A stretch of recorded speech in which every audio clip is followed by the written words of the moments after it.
Hello and welcome to page 1 of the Unit 7 review packet study guide. I'm going to do a separate video for each page so that way each video isn't too long. You can kind of separate them. Again, this is page 1.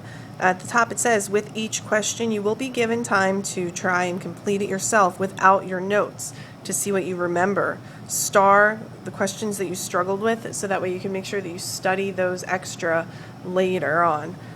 So you shouldn't be looking at this video with a blank sheet in front of you. You should have already filled in as much information that you know by memory before going back and watching the video to check your answers. Question number 1.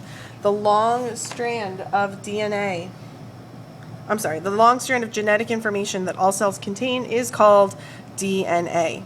DNA is used to provide information to make genes, sketch how DNA is replicated, or we could also say duplicated below.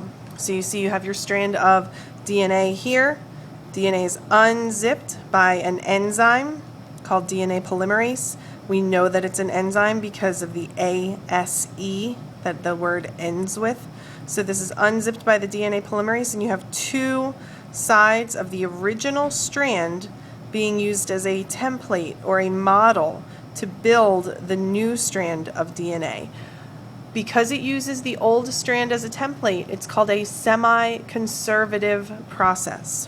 Wherever you had an adenine, a thymine is going to pair up. Where you had a thymine, an adenine is going to pair up. Guanine is going to pair up with cytosine. Cytosine is going to pair up with guanine, and so on and so on. A's are always going to find T's.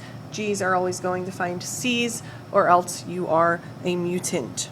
At the end of the whole process, you now have new strand number 1 and new strand number 2, and they are identical to each other. As I was writing this down, and this is what you should be doing too, I remembered a few other things that we learned during this unit.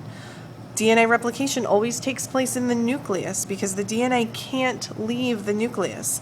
And DNA replication takes place during the S phase of the cell cycle that we talked about in Unit 5. G1, S, G2, and then mitosis.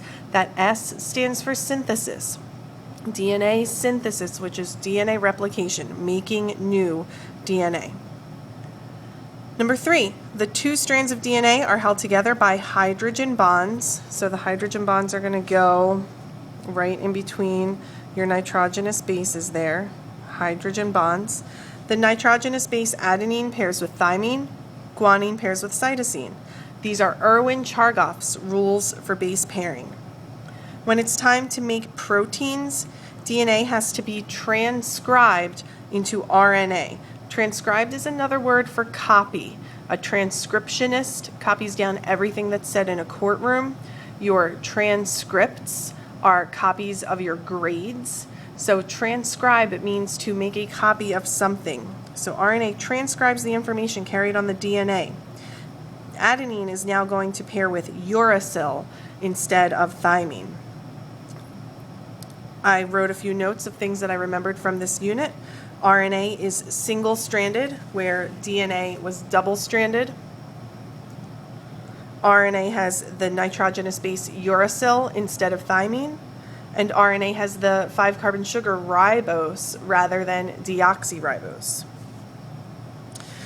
Transcribing this DNA strand onto a messenger RNA is going to make A pair up with U, T pair up with A, G with C, U, U, U, U, U, G, U, U, C. The messenger RNA now leaves the nucleus and heads to the ribosome.